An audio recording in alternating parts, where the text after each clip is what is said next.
اور محبت کے اندر بے مثال نام کمایا ہے۔ جب حضور صلی اللہ علیہ وسلم کا ظاہری وصال ہوا، حضور اس دنیا سے تشریف لے گئے، تو حضرت بلال حبشی نے مدینہ چھوڑ دیا، دمشق چلے گئے، وہیں جو ہے وہ اپنا گھر بنا لیا، وہیں رہنے لگے۔ اور پھر آپ کو پتا ہے کہ بندہ سچے طریقے سے پیار کرنے والا ہو اور جو ہے وہ جس سے پیار ہو وہ انسان کو جو ہے وہ چھوڑ دے، کھو نہیں سکتا، یہ دنیا کی محبت ہے۔ لیکن جس بندے کو محبت اللہ کے محبوب کے ساتھ ہو جائے، جس کے بارے میں قرآن کہتا ہے وما ارسلناک الا رحمۃ للعالمین، اے محبوب ہم نے آپ کو جہان کی رحمت عطا فرما دی ہے، سارے جہان کے لیے رحمت بنا کے بھیجا ہے۔ حضرت بلال حبشی فرماتے ہیں کافی دن گزر گئے، دمشق میں جو ہے وہ رہائش پذیر ہو گیا، اچانک ایک رات جو ہے وہ آنکھ لگتی ہے، بس سر کی آنکھ لگتی ہے، دل کی آنکھ جاگ جاتی ہے۔ کبھی اللہ کرے ایسی نیند آ جائے کہ ہماری آنکھیں بھی، سر کی آنکھیں سوئیں اور دل کی آنکھوں کو اللہ بینائی عطا فرما دے۔ اب آپ سبحان اللہ بولے ذرا حضور علیہ السلام خواب میں تشریف لے آئے اور حضرت بلال حبشی رضی اللہ تعالیٰ عنہ سے بات چیت کی، تو سارے ذکر محبت سے سبحان اللہ بولے تو میں سناؤں ذرا۔ حضرت بلال حبشی رضی اللہ تعالیٰ عنہ فرماتے ہیں حضور علیہ السلام خواب کے اندر تشریف لے آئے اور آ کے فرماتے ہیں اے بلال کی ہو گیا ہے، ساڑے نال کوئی ناراضگی ہے، ساڑے نال دوری کرن دا وجہ کی ہے، ساڈا شہر مدینہ کیوں چھوڑے آئے؟ حضرت میاں محمد بخش رحمۃ اللہ علیہ آپ نے قلم اٹھایا تے بڑی سونی گل کی تھی۔ آپ فرماتے ہیں کہ حضرت سیدنا بلال حبشی رضی اللہ تعالیٰ عنہ حضور علیہ السلام کی بارگاہ میں شاید اعجاز کیتا ہونا ہے۔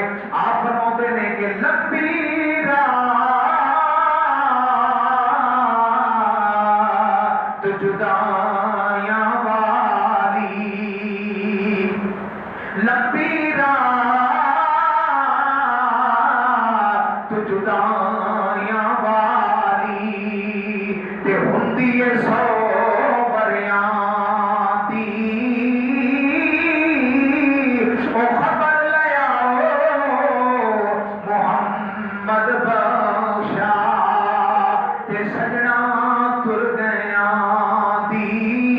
بادشاہ حبشی تیری عزت و عظمت تو قربان چاہیے، مدینے کا تاجدار خود اپنے غلام دیاں خبراں لین واسطے آیا ہے۔ حضرت بلال حبشی فرماتے ہیں خواب میں حضور آئے اور آ کر فرمایا کہ اے بلال کیا ہوا، ہمارا شہر مدینہ چھوڑ دیا؟ تو جب یہ بات حضور علیہ السلام نے کی اور دعوت دی کہ بلال ہمارے پاس آؤ، ہمارا دل کرتا ہے تمہیں ملنے کو، حضرت بلال حبشی رضی اللہ تعالیٰ عنہ رات ختم ہوئی، دن ہوتا ہے، اپنی اہلیہ کو فرماتے ہیں جلدی کرو، سواری تیار کرو، سامان تیار کرو۔ کیا ہوا؟ فرمایا آج محبوب مصطفیٰ خود مدینے کی حاضری کا پروانہ لے کر آئے، حضور نے خود آنے کا حکم ارشاد فرمایا ہے۔ حضرت سیدنا بلال حبشی رضی اللہ تعالیٰ عنہ دمشق دے وچوں چلدیاں حضور دے شہر مدینہ آئے، دوست یار پہلی بھی نے، حضور دے صحابہ بھی بہتے موجود نے، لیکن ماں بلال تیری عزت و عظمت کو قربان چاہیے۔ حضرت سیدنا بلال حبشی رضی اللہ تعالیٰ عنہ چلدیاں سدھے حضور دی بارگاہ دے وچ آ کے درود و سلام دا نذرانہ پیش کرتے ہیں۔ اس واسطے اسی محبت نہ کہنے یا رسول اللہ سونیا مہربانی فرماؤ، جس طرح بلال تے کرم فرما سکتے ہو، یا رسول اللہ مہربانی فرماؤ سانو بھی آن دی اجازت عطا فرماؤ۔ اس واسطے اسی محبت کرنے تیرے شہر مدینے آواں، رو رو کے حال سناواں، ایک باری شہر مدینے بلا سونیا، تیرے شہر مدینے آواں، رو رو کے حال سناواں، ایک باری شہر مدینے بلا سونیا۔ حضرت بلال حبشی رضی اللہ تعالیٰ عنہ روندیاں حضور علیہ السلام دی بارگاہ دے وچ حاضری دیندے نے۔ حضرت سیدنا ابو ایوب انصاری رضی اللہ تعالیٰ عنہ حضور دے روضے تے موجود نے۔ حضرت بلال سدھے آ کے حضور دی قبر انور تے اپنا جسم رکھ دیندے نے، حتیٰ کہ مروان آندا ہے، مروان آ کے پوچھدا ہے اے آن والیا تو کون ہے اور تو حضور دے روضے تے حضور دی قبر دے نال کیوں لگیا ہے؟ حضرت بلال حبشی سر چک کے کہندے نے او پوچھن والیا، سوال کرن والیا رک جا، میں کسی پتھر کو نہیں آیا، اللہ دے یار کو لایا ماں۔ یعنی گویا حضور کے صحابہ کا بھی یہ عقیدہ تھا کہ یہ جو ہے وہ قبر والے، یہ معاذ اللہ یہ بتوں کی طرح نہیں ہے، یہ کوئی پتھر نہیں ہے، کہ اللہ کا محبوب ہے، جہاں بندہ آئے تو اللہ رب العزت دلی سکون عطا فرماتا ہے۔ گلی کوچوں میں یہ اعلان ہو گیا، بلال آ گیا، بلال آ گیا۔ حضرت امیر المومن عمر رضی اللہ تعالیٰ عنہ کا دور خلافت ہے۔ حضرت عمر جلدی سے مسجد میں، دیگر صحابہ مسجد بھر گئی۔ حضرت امیر المومنین عمر رضی اللہ تعالیٰ عنہ فرماتے ہیں بلال، فرمایا جی میرے آقا، جی امیر المومنین، فرمایا جلدی کرو، ذرا وہ وقت نماز کا ہو چکا ہے، ذرا اپنی پیاری لہجے سے، پیاری آواز سے ذرا جو ہے وہ آذان سناؤ تاکہ میرے محبوب کا مبارک دور یاد آ جائے۔ جب حضرت بلال حبشی رضی اللہ تعالیٰ عنہ نے جب یہ سنا کہ مجھے آذان کے لیے کہا جا رہا ہے، حضرت بلال حبشی رضی اللہ تعالیٰ عنہ کی آنکھوں سے آنسو جاری ہو گئے۔ فرمایا اے عمر فاروق مہربانی فرمائیے، اور جو سفارش کہتے ہیں، جو بات کہتے ہیں کر دیجیے، میں ہر حکم ماننے کو تیار ہوں، لیکن میں حضور کے جانے کے بعد اب آذان نہیں دے سکتا، اور اب آذان دوں اور حضور سامنے نہ ہو، میں یہ کیسے برداشت کروں گا؟ اس سے پہلے تو جب میں آذان دیا کرتا تھا اور جب میں اشہد ان محمد رسول اللہ پہ پہنچتا تھا، ادھر آنکھ اٹھاتا تھا، مدینے کے تاجدار سامنے نظر آتے تھے۔ آج کیسی کیفیت ہوگی جب وہ سامنے نہیں ہوں گے؟ حضور مہربانی فرمائیں، یہ مجھے حکم نہ فرمائیں، حتیٰ کہ سارے صحابہ اصرار فرما رہے ہیں۔ اتنے میں جو ہے وہ مسجد میں وہ خوبصورت شہزادے آتے ہیں جن کے بارے میں محبوب نے فرمایا ان الحسن والحسین سیدا شباب اہل الجنہ، میرا حسن و حسین جنتی جوانوں کے سردار ہیں۔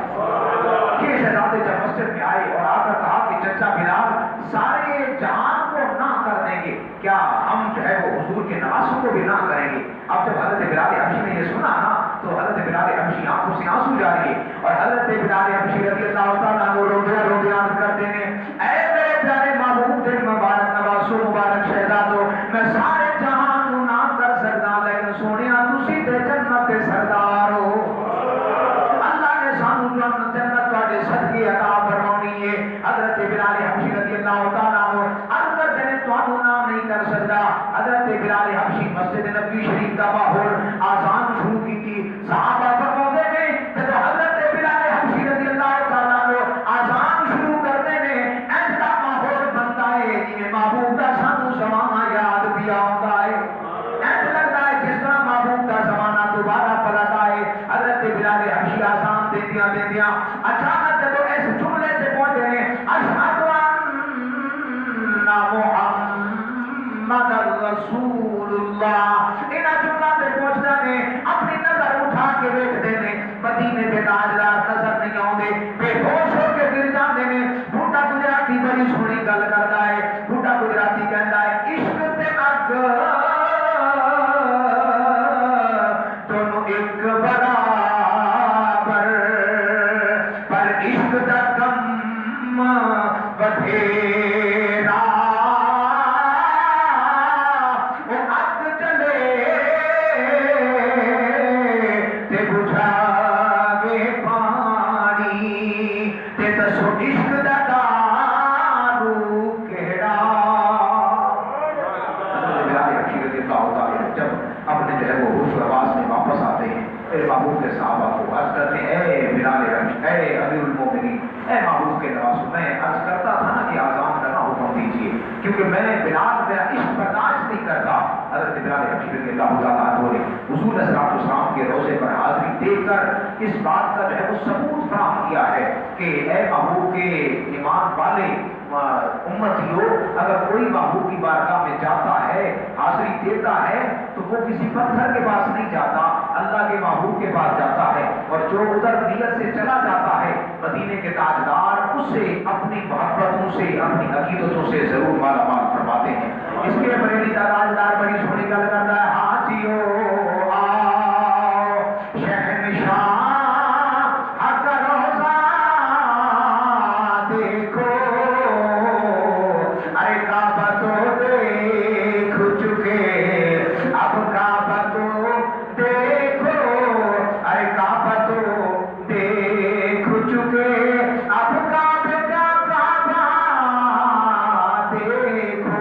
اور قطع کے اندر بریلی تاجدار لکھتا ہے کہ اے رضا سن تو ذرا کعبے سے آتی ہے صدا، اے رضا سن تو ذرا کعبے سے آتی ہے صدا، ارے میری آنکھوں سے میرے یار کا روزہ دیکھو۔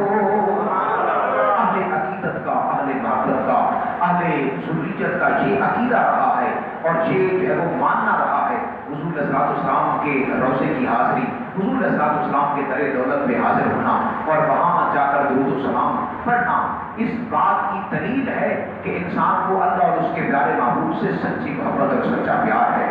حضور علیہ السلام نے ایک جگہ پہ فرمایا حیاتی خیر لکم و مماتی خیر لکم، فرمایا میرے صحابہ میری زندگی بھی تمہارے لیے بہتر ہے، میرا دنیا سے چلے جانا تمہارے لیے بہتر ہے۔ آج لوگ کہتے ہیں کہ مدینہ جاؤ تو کیوں جاؤ؟ معاذ اللہ، حضور کیا وہاں پر موجود ہیں؟ اس حدیث مبارک سے روشنی لے، حضور نے فرمایا میری زندگی بھی بہتر ہے، میرا دنیا سے چلے جانا بہتر ہے۔ تو صحابہ نے عرض کی یا رسول اللہ آپ کی زندگی بہتر ہے، سمجھ آ گئی، آپ موجود ہیں، ہمیں مشکل ہوتی ہے آپ کی بارگاہ میں آ جاتے ہیں، دل پریشان ہوتا ہے، آپ کے چہرے کا دیدار کر لیتے ہیں، مسئلہ پوچھنا ہوتا ہے، ہم آپ کی بارگاہ میں عرض کر دیتے ہیں، جب آپ چلے جائیں گے تب کیا ہوگا؟ فرمایا جب میں اس دنیا سے چلا جاؤں گا ان اللہ حرم علی الارض ان تاکل اجساد الانبیاء، اللہ نے زمین پر حرام کر دیا ہے کہ وہ انبیاء کے جسموں کو کھائے۔ فرمایا میں اپنی قبر مبارک میں اپنی صحت کے ساتھ اپنے جسم کے ساتھ سلامت رہوں گا، میرا کوئی امتی اگر اعمال چنگے کرے گا میں قبر میں دیکھ کر قبر میں بیٹھ کر خوش ہوں گا، اس کے لیے دعا کروں گا، اگر کوئی اعمال برے کرے گا ماڑے اعمال کرے گا فرمایا دل میں پریشانی ہوگی اور میں رب کی دعا بارگاہ میں دعا کروں گا یا اللہ میری امت کو اپنی جناب سے ہدایتوں کا راستہ عطا فرما۔ اس لیے ہماری دعا ہے اللہ رب العزت کو مبارک گھر میں دیکھنے کی توفیق عطا فرمائے، وہ مبارک گھڑیاں، وہ مبارک شامیں، وہ مبارک راتیں اور وہ مدینے کے در و دیوار جہاں پہ رسول اللہ صلی اللہ علیہ وسلم اپنا قدم رجا فرمایا کرتے تھے۔ ایک صحابی رسول حضور کی بارگاہ میں حاضر تھے، وہ ممبر کے ساتھ بیٹھے تھے، رو رہے تھے، تو کسی نے پوچھا کہ اے محبوب کے غلام کیا وجہ ہے، کیوں روتے ہو یہاں پر؟ فرمایا یہ وہ جگہ ہے ممبر سے لے کر فرمایا حضور کے در دولت تک، حضور نے خود فرمایا تھا ماں بہن بیتی و ممبری روضۃ من ریاض الجنہ، فرمایا جنت کسی نے دیکھی نہیں ہے، لیکن میرے محبوب نے فرمایا جس نے جنت دیکھی ہو دیکھنی ہونا تو فرمایا کہ میرے گھر سے ممبر تک جتنا بھی راستہ ہے اللہ نے وہ جنت اس جگہ پہ رکھ دی۔ جنت کسی نے دیکھی نہیں ہے، لیکن جس نے دیکھنی ہو میرے گھر اور ممبر کے درمیان کا راستہ دیکھ لے۔ اللہ رب العزت وہ سنہری کی گھڑیاں، وہ سنہری جالیاں ہمیں اپنی آنکھوں سے دیکھنے کی سعادت عطا فرمائے۔ آمین۔ اللہم صلی علی سیدنا و مولانا محمد۔